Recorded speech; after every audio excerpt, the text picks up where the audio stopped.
informative thing, and I won. Yeah, NBC Universal, yeah. I saw that they replied to that today. I think Austin went and reported us to YouTube. That's where he went for like 5 minutes.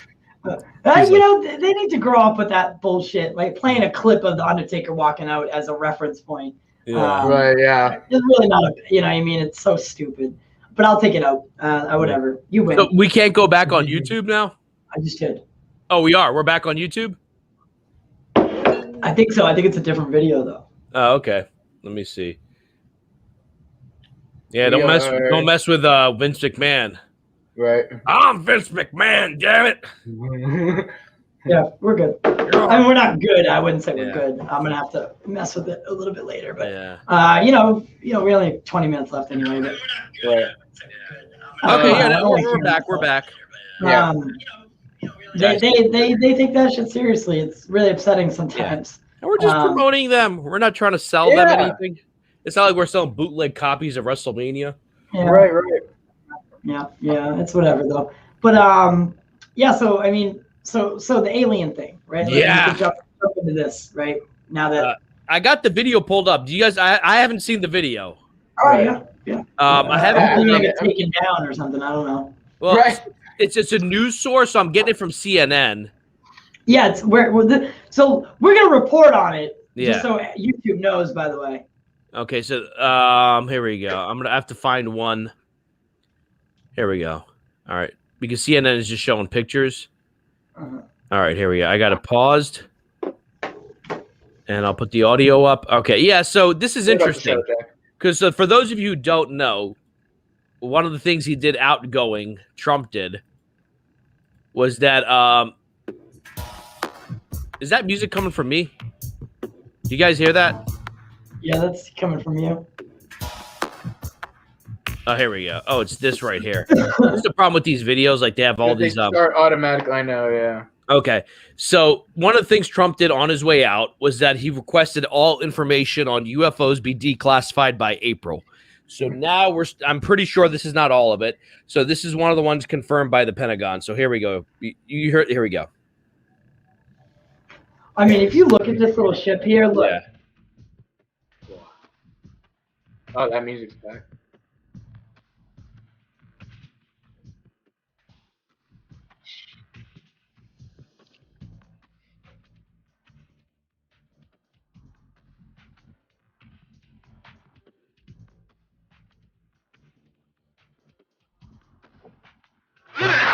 So that's the one we covered earlier or late last year, Ty. That's Commander Faber. Yeah.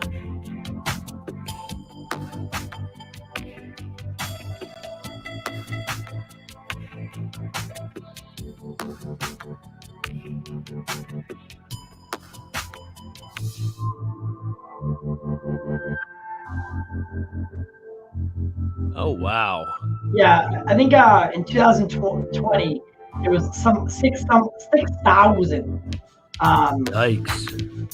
legitimate UFO sightings. In like 2019 there was like 5,000. Look on the ASA.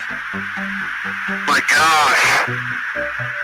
They're all going against the wind. The wind's 120 knots from the west.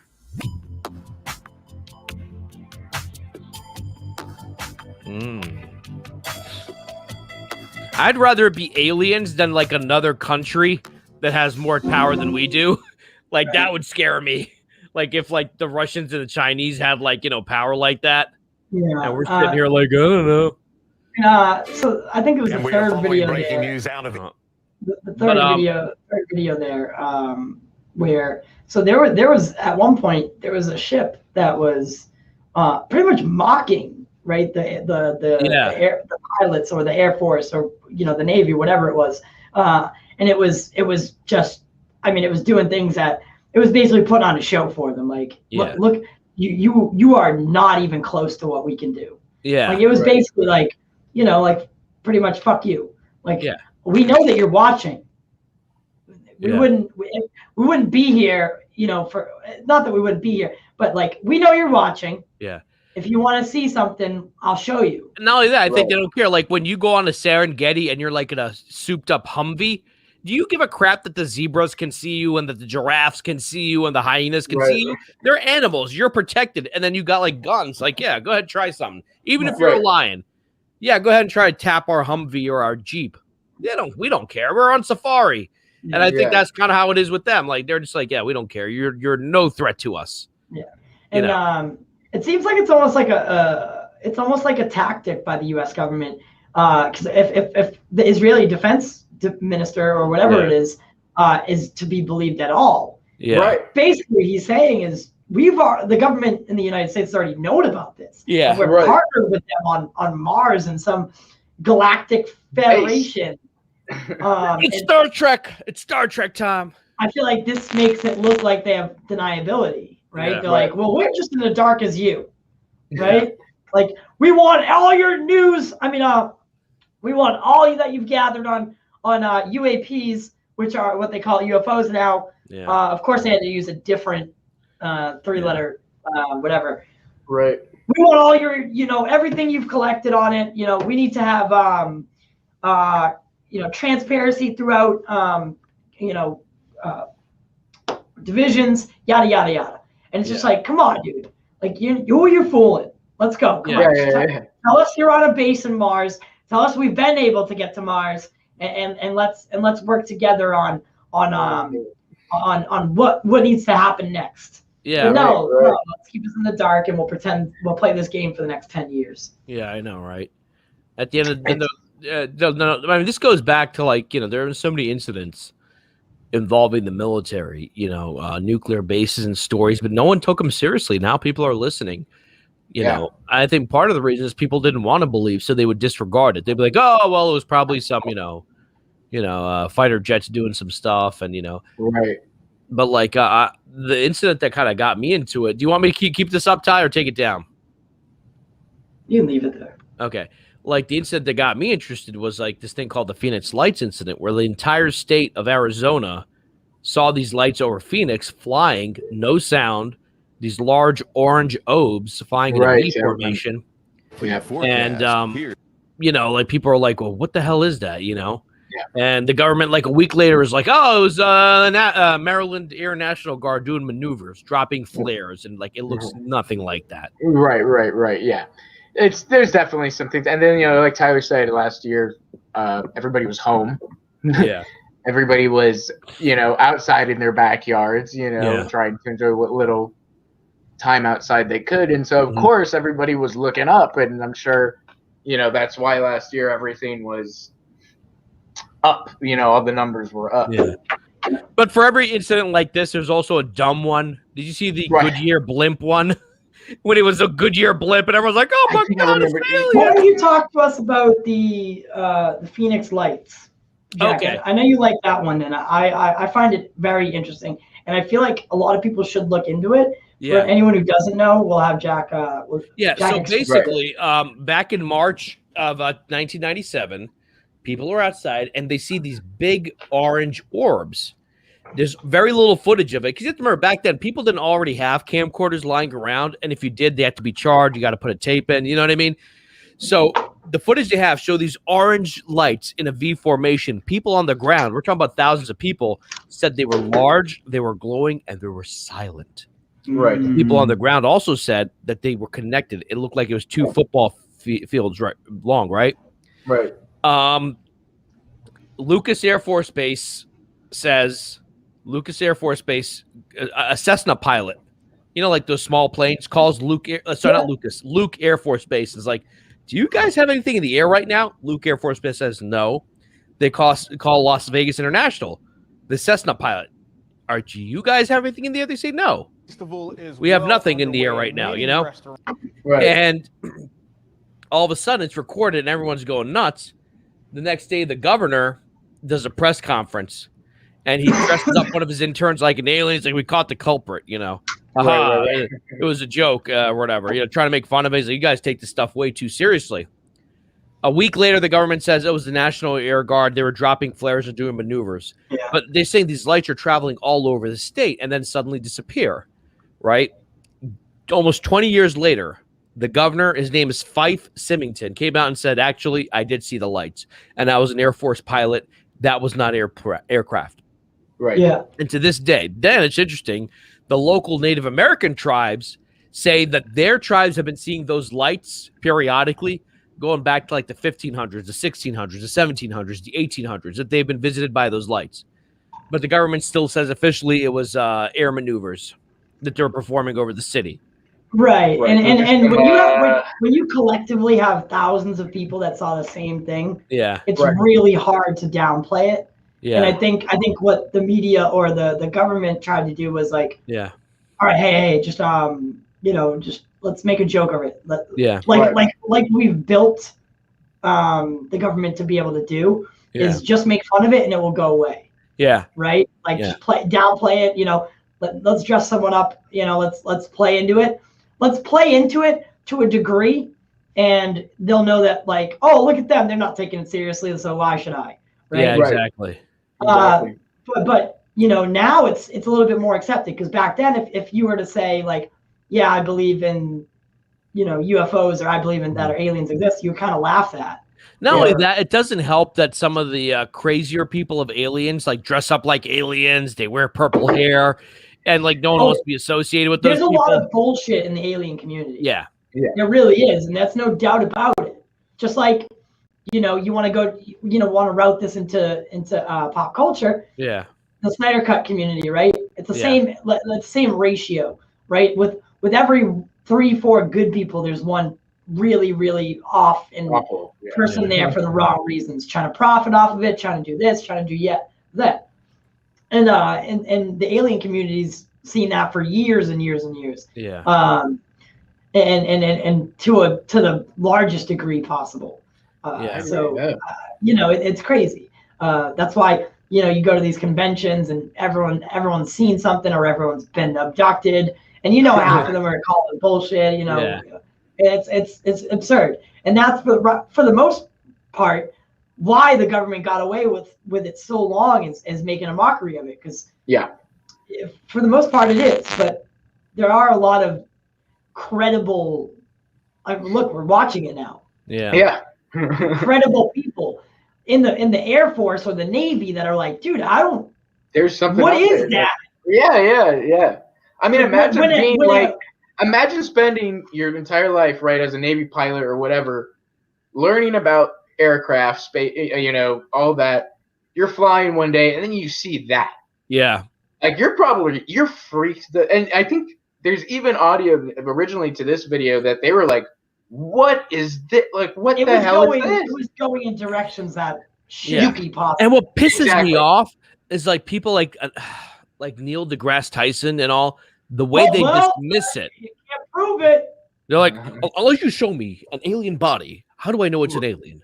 Right. It's like, all right, Neil. To me, that's like saying I'm a cop, right? And I go and there's a bank robbery, and someone says the bank robber's in there.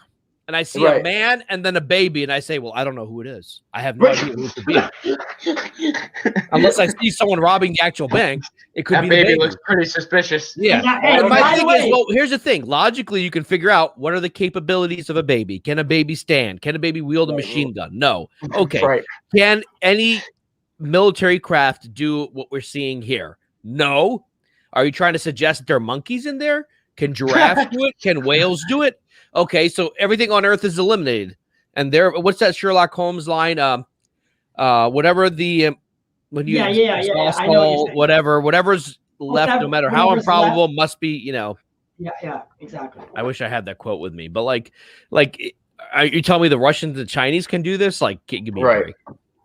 Right, and that's the thing, and I really like it is frustrating, because I mean, to the degree that these things are maneuvering, to the degree that they're, at one point they're at a certain altitude, and at the snap of a finger, they're at what looks to, on film it doesn't look like it's so high up, but then they tell you, oh no, that's like 17 miles that they just jumped.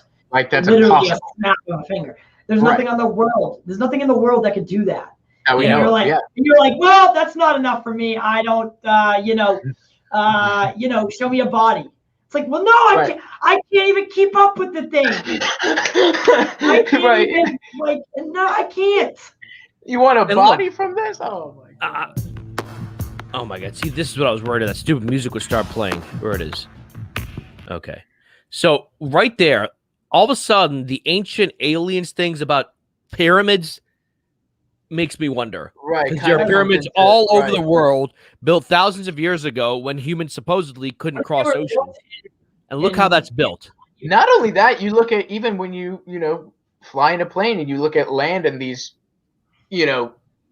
shapes and almost like designs in the earth, that have been there for centuries and centuries. And you're like, how was somebody before planes were invented? You're talking about the Nazca lines, right? Those big like drawings that you can't even see until you're in the air. Right. And you're like, how could somebody back then get to a high enough aerial point to design, just oversee something like that? Exactly. And maybe these ships, right? This pyramid ship that we see here, could the pyramids be built in response to being visited by someone with a ship that looks like this? I think so. Right? Like it's almost like we know that like Egyptians, they're very not symbolic, but they a higher power. They're very spiritual and religious. They talked about something called Zep Tepi, the first peoples. The ancient Egyptians believed that before them, there was another race of people that walked the earth. Now we take that as mythology, but what if it wasn't? Right. What if? Because all right. So I tell you a story, right? Mm-hmm. I tell you a story. We're at the beginning of when monkey turns to man, right? Yeah. Now take try to take the logic out of this, right? I tell you a story when man first comes onto Earth, right? Yeah. In its current form. I tell you a story. You expect that story to be the exact same or to be taken the same way now? Like along the lines, it's been altered and what I mean? Like it's that like experiment where, I tell you a story and by the 10th person, the story's now been changed and altered, right? Yeah. So these stories have changed through time, but we need to take it and look at it for what the truth is or what the I don't know. We're trying to find the truth out of it because there is. I totally understand. Yeah. What is mythology except? Well, I always believed that the Noah story was just a story. A flood happened. Forget that whole animals on a boat thing. Almost every religion has a flood. 60 different cultures say that there was a major flood, and now they believe that at the melting of the ice age, a major meteor hit the ocean, something big, that caused massive tidal waves that flooded everything and then receded. How does the flood, we're talking about possibly a meteor that wasn't as big as the one that killed the dinosaurs, but pretty damn big. And it landed right in the ocean. I mean, just do this in your tub. Just do like a, crap. Now I'm going to hear this bitch. Sorry. But like,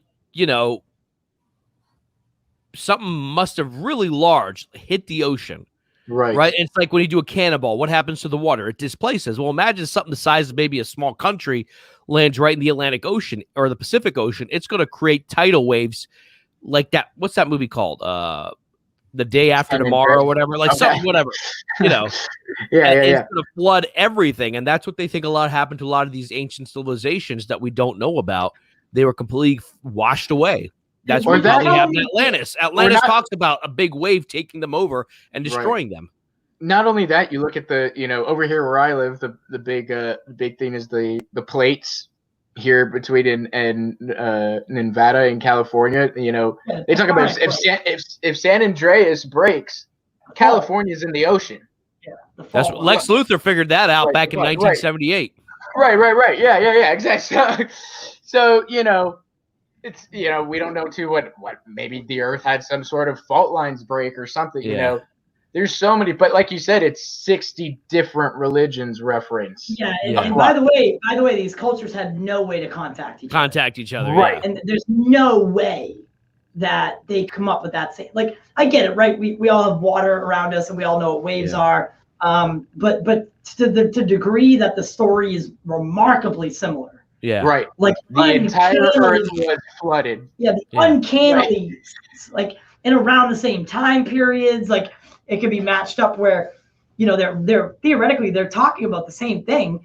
They're just different. It's as if you and I couldn't communicate via the internet or phone or anything like that. We experienced COVID together and we both wrote about it. Yeah. Right. Right.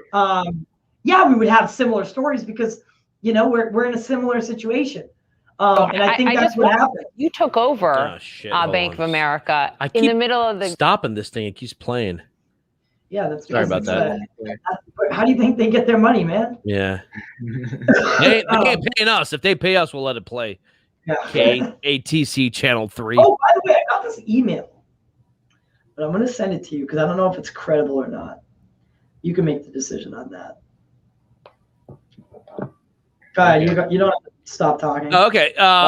Here's an interesting thing. The original screenwriters of Predator are suing Disney.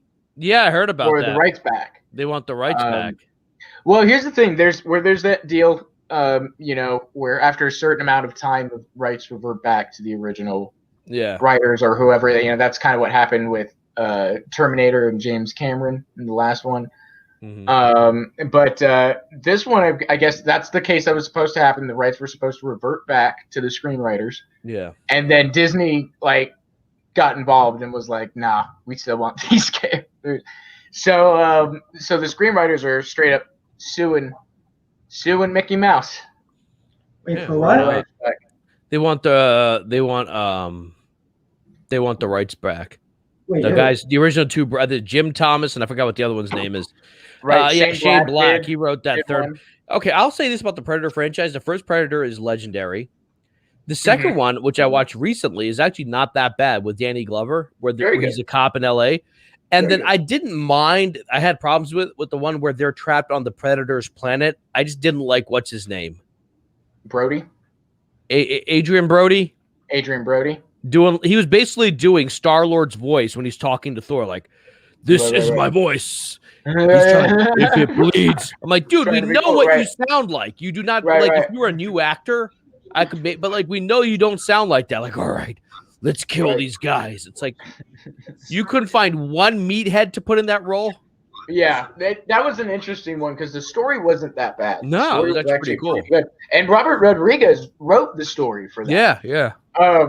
So it was just one of those misplaced castings where it's like they tried to make him an action star. Adrian Brody, super dramatic Oscar, person. Yeah. But yeah, that's interesting. I'm curious. Obviously Predator's been through a lot, like Terminator, over the past few years. Reboots and not working, and them trying stuff. And I didn't like that last Predator movie. Yeah, I wasn't a fan either. I was very unimpressed with that. I thought it was weird because I thought Shane Black is a really good director. And Shane. Not only that, he was in the first movie. He was in the first movie. He was in the first Predator. I don't know. So that was kind of disappointing. But obviously, I don't even think that was as good as Alien versus Predator. I thought Alien versus Predator was better than whatever the hell that movie was. Predators or whatever. Predator. They just called it The Predator. Or whatever. Yeah, The Predator. I just see you in an email, Jack. Yeah, I see that. So that's. Let me see if I can find this guy. I just watched a video, the YouTube video that's at the beginning of it. Okay. And at the end of the thing, they pretty much want us to review products or something. I don't know. Yeah, let me look into it. Yeah. I got people. You know what I'm saying? I got people. Yeah, but I mean. That's could be that's the first email I've ever gotten. We'll send they're in Arizona. We'll send Austin to go talk to him. Okay. All right. Austin, you're on the You're near Arizona. There we go. Nevada's right there. There's Arizona. It's just Yeah, it's a couple hours. Yeah, but the whole story about the dude and his kid found the device, and I'm like, right. Build an even bigger Predator, super Predator. Right. Yeah, Predator's one of the only series that I haven't watched ever. Have you ever seen the original? Nope, not a single one. The original's phenomenal. Really? Not a single original one. Predator is a great movie. The original was pretty good. Arnold. I had a rough time watching Alien. What? I watched it a couple years ago, and it same problem I had with Star Wars is going back and watching the corny. Right. Really? The first Alien? I love the first Alien. I love the first two. Yeah, Alien and Aliens are... Actually, I like Aliens more. I like the... Yeah. Well, that's what's so great. I mean, they're two different movies. One's a horror movie. One's a horror action movie. Right. You know, one's Ridley Scott. One's Jim Cameron. Cameron. Yep. You know, I mean, but the original Alien, the slow build... you know, they came up with every space movie now does the truck drivers in space, and that started with Alien, right? Which is good at the time. You know, the idea is like, so like before then, like they were always like Star Trek, you know, like well uniformed, but they're basically like, you know, what if they were more like truck drivers because they're hauling cargo? You know, they're more like normal average Joes who happen to be on this ship. So the idea was that the characters are more like truck drivers than they are, let's say, like Star Trek or right, the like NASA, uniforms. Smart. Yeah. They're just truck drivers in space, that kind of personality. Now they do that with every movie. Like, they're more like, you know, they all have like, you know, the same personality. They're a little bit crass. It's like, it worked then, but like now everyone's copying it. And when Jim Cameron did it, he did it with the Marines, the Space Marines, like these gung-ho Marines. Like, let's go kick some ass. And then they get surrounded by like 1,000 aliens, and they're like, uh-oh. I love, We're trained for this. We weren't, They're coming out of the walls. Yeah. But, it's probably going to wrap it up. Yeah. Unfortunately, I know Jack has to head out. Yeah, I do. Ty, next time we do this, to tie into the flood thing, I definitely want to talk about, this is interesting, about when the Ice Age ended and how it ended so suddenly. And what the coast, I'll pull up the maps too, of what the U.S. used to look like before those waters, before the Ice Age, and what it looked like after. There's a lot of coastal land, like hundreds of millions of square miles, that is now underwater. And you got to wonder who was there. Yeah. I also, so tonight we'll be doing a podcast. You know what Gamergate is? Mm-hmm. Gamergate? Mm-hmm. So Matt Jarbo, myself, potentially Austin, and if you'd like to join, you know, you're far more than welcome. I'm going to be doing it via Podbean tonight, talking about Gamergate and what Matt Jarbo's role in it was. What was the name of that girl who became famous out of that? Not sure. But she became like Anita Sarkeesian. I don't know too much about it, and that's why I asked, because Matt Jarbo did play a big part in it. Oh, really? Okay. Yeah, I mean, he was talking to Frederick Brennan the other day, who's responsible. Frederick Brennan's the creator of 8chan. Okay. Who led to QAnon. Yeah. So I mean, you know, I was like, hey Matt, I think this would be a cool idea, and he was like, hell yeah. So we're gonna do that tonight. It won't be till later. Right. You know, I'm talking like 8 o'clock his time is, 11 o'clock our time. Yeah. So probably go from like 11 to 12 maybe. Okay. It's Friday night, so I figured. Yeah. What's the harm? But you know, I'm urging him to maybe drop it down to like 7, so it's 10. And we'll go from there. But definitely, if you guys do want to join us, we'll be doing that, or watch it or listen to it tomorrow, I should say, on the podcast platform, as well as the show will be available on all podcast platforms. When will this show be available? About an hour. An hour, okay.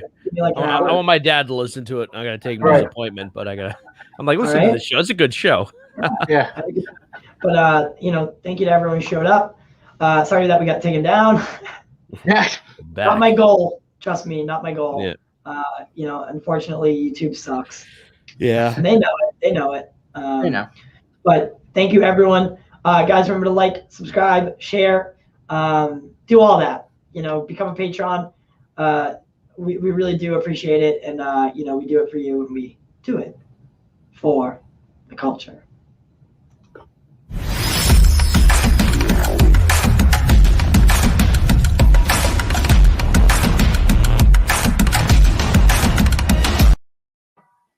Do it for you, and we do it for the culture.